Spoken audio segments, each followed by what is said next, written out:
welcome to System Points, episode 21. And I have, as every week, Melissa and Maggie with me. And as every week, I'm looking forward to what I learn new. So, Melissa, do you want to get us started today? Sure. So my topic today is about Facebook Watch and its substantial growth since it launched in 2018.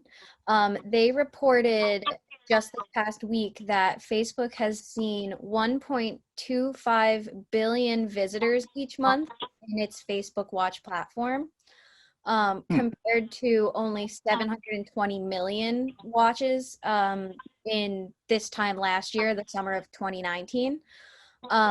So obviously the pandemic has made a really big difference. You know, we've been talking about this time and time again about streaming services and connected TV. Everybody, like, video overall is just seeing a lot more time being watched and a lot more engagement. But it's very clear here. So the thing about Facebook Watch is that they also license unique partnerships with sports teams and celebrities, artists, everything, so that they have very unique content. And I learned actually a really fun fact about the live sports. Facebook Watch premiered the UEFA Champions League final on Facebook Watch, and they received 13.7 million watches about that game. Wow. So obviously it's making really big traction, very similar to Hulu making, Hulu has that huge Hulu has live sports kind of campaign going on. Facebook Watch also has a lot of live sports. They do NFL, MLB, Premier League soccer. They had big championship leagues and things like that. So live sports is definitely growing. And then like I said, music videos, there's like celebrities out there like Katy Perry this past month released her new music, and she did an exclusive music video just for Facebook Watch. So it's definitely interesting to see, the wide variety of target audiences that Facebook Watch is trying to gather. And it's always good to keep in mind, if you are trying to target people who are watching certain things, Facebook Watch is a really good advertising opportunity for you. That's very interesting. It certainly fits into the overall theme we're reporting on for the last few months that, everything is going streaming and video, everything, and less text overall. And I'm also wondering how much of this is actually staying in this theme of, benefiting from that overall trend versus them having to make sure that their platform overall stays current. Because, as you know, I've never been a real big friend of their user interface of Facebook. I always felt that it's actually a rather awkward, antiquated interface. But all of this, the focus on video of Facebook, I think it's really essential for them to be more current and relevant. Also, the move into, let's say, the paid sports, let's say the professional sports, I think it's very interesting. I'm not sure if you're aware, but Facebook also owns Oculus, the 3D platform, where you have the goggles. In fact, my family, we own two, and we actually use it. And one of the first few things I've done on Oculus was to watch. I'm not an NBA fan. I'm more the soccer guys. I'm excited about the European final, but I did watch some NBA games on Oculus, which is a mind-blowing experience because you're sitting side courts. So I'm wondering if they have a long-term plan, and actually not just to get into, more into the professional sports, but also actually merge some of the platforms and actually make those events, sports events, available across all of their platforms, which from my perspective would make sense and would be exciting actually. I see that they're also getting into video game streaming, because Twitch is the really big one where all the video gamers go on there and they stream live and everybody can watch them. And I believe Facebook is now trying to get that and pull some people onto the Facebook platform so they can live stream their video games as well. Yeah. That's very Yeah. interesting. So, They're definitely getting into a lot of different industries, kind of hitting a lot of different competitors. So actually, you bring up a good point about the user interface.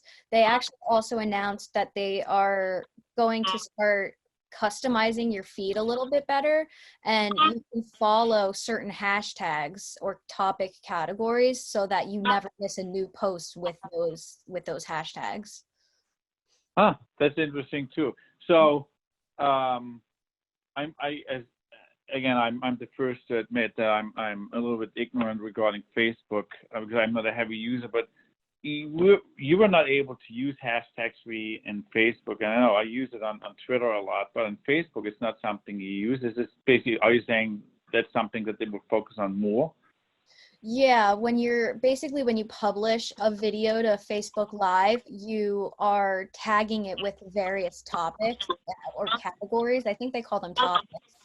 So that when people are browsing through Facebook Watch, whether it's a recommended video that comes like the autoplay after the one you're watching, or if you're just following and you're just searching through a feed.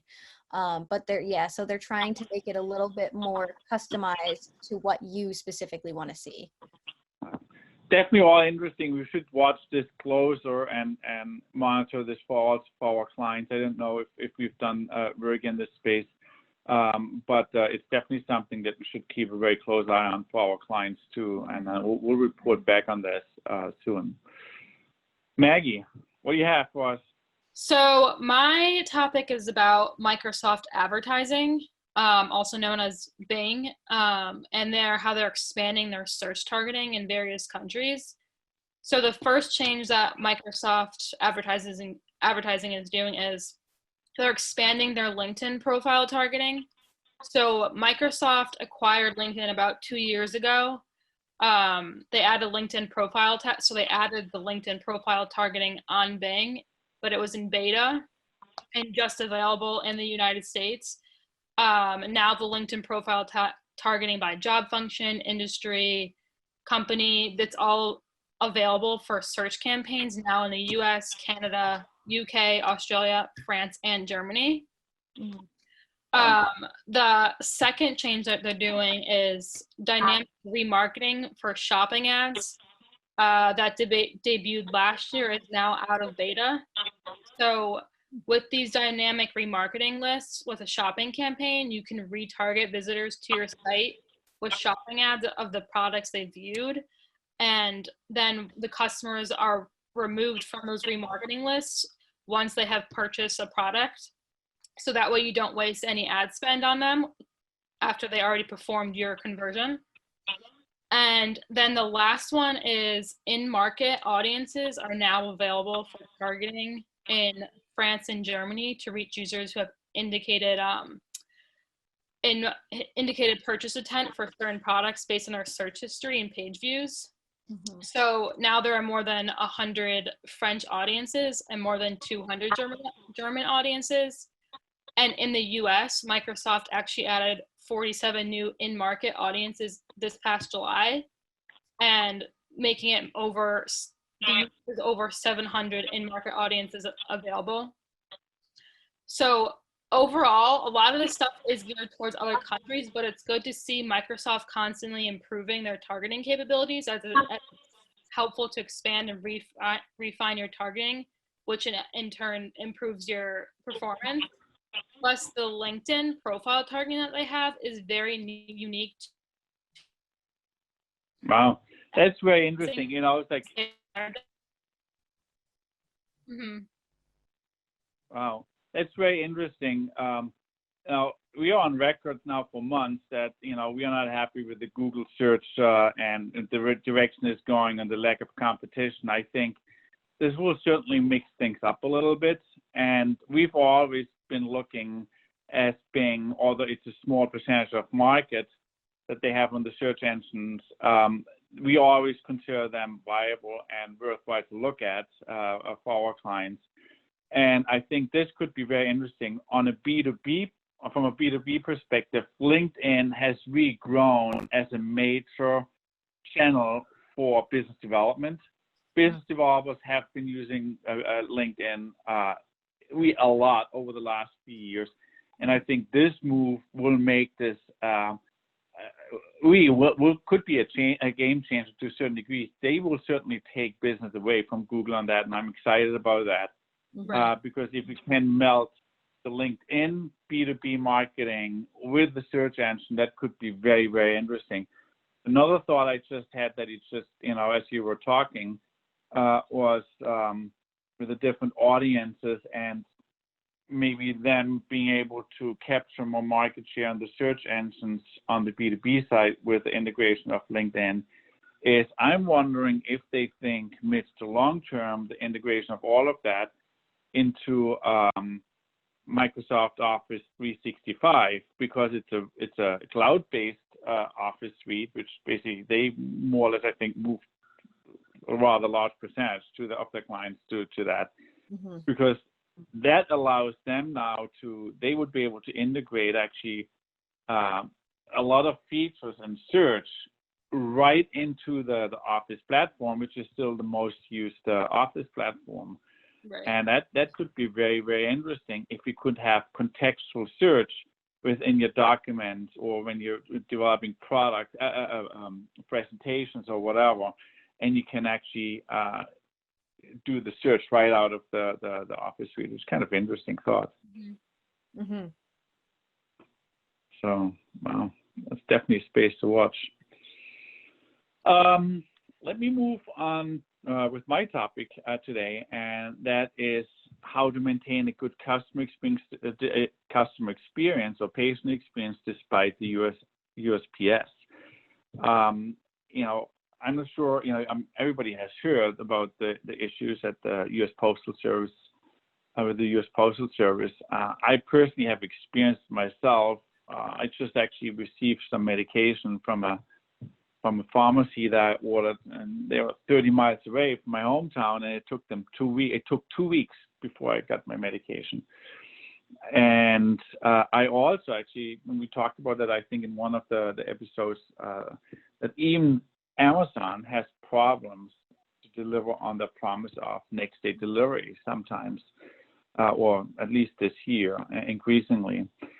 And so I was digging into that a little bit, and it really became a major issue for a lot of online retailers, obviously the big ones, because of all the issues with USPS. eBay, for example, we just talked about them last week. eBay, they announced a closer partnership with UPS in order to offer another standard option to the buyers and sellers. Now in eBay, you cannot just use USPS as the standard way of shipping, but UPS as well. So I was digging into it a little bit more, and especially while all the big retailers, are addressing it and making some type of moves to basically address the issue, the small ones are having the same issues. And I think the reason why I want to use this topic is that I think every single company that does some type of shipping, it doesn't even have to be products, should address this proactively. And what I mean by that, like, we have the majority of our clients are medical practices, and I think even they should take some action on the current issues. What I mean by that is a medical practice very often has to send out patient information, billing information, whatsoever, where the patients are calling the medical office or the practice and say, I need this or that. Sometimes also medication or whatever. And they're impacted by it. They don't receive our default reaction if there are delays are really not on the shipper, meaning on FedEx, UPS, or the USPS. As a consumer, you think right away, well, I asked them to ship it. I still didn't receive it. Why didn't they send it out? Why are there delays? I blame usually the vendor, not the shipping company. And I think companies should address that proactively. So I think I came up with 3 actions that every business should take. One, I think you should incorporate some type of message on your website where you say, and just communicate and manage expectations and said, you might or we might experience delays in the delivery of whatever we sent you. Please be aware of it and incorporate that into your, when you need something, add another few days to that. 2, train your staff. Make sure that when your staff has patients or customers on the phone, that they say, basically manage expectations and make the same points to the customer. And then the last thing is give them an option. Some patients might be fine with paying extra if you offer them next day delivery via FedEx or UPS. Where in the past you might not have had the need to offer that as an option. Going forward, you might want to give that option even if the patient has to pay for it. Mm-hmm. So I think those are things that everybody should be aware of. And sometimes a good patient experience or customer experience doesn't mean you're able to do something that at the moment is just not possible. But a good patient experience might mean you communicate with the patients, you manage expectations, you give them options, and you help them to deal with it rather than just ignoring and say, well, it was not us. And so I thought, it would be a good topic just to talk about it. But I think it's not just the big guys that should address it. It's us, Points Group, any company. And a good patient experience goes a long way, even if it's something little, or even like you just mentioned, all those different steps that a business can take to help out a patient. That goes a very long way. That person could then refer multiple other people, letting them know, hey, I went to this business, went to this company, and they went out of their way to help me. Like, you should definitely use them. So it definitely goes a long way. Yeah, it's very similar to like when I'm choosing my shipping option and it says, hey, do you mind if we take a little bit longer and package it in less boxes so you get one shipment? Like, I always appreciate that. And I think that if they took that effort that they do with, trying to limit the amount of boxes and the amount of waste that you're producing with your shipping and putting it into like the delivery itself too, I think would make a really big difference, at least in my opinion. Yeah, I agree. Both very good points. And I think those are a lot of those things are really actions you can take that don't really have a cost impact on you, on your business, but just good business and good patient experience or good customer experience. So very well. I think great things to learn again. Thanks for everything you brought to Just Some Points today, Maggie and Melissa. And I'm looking forward to next week. Bye.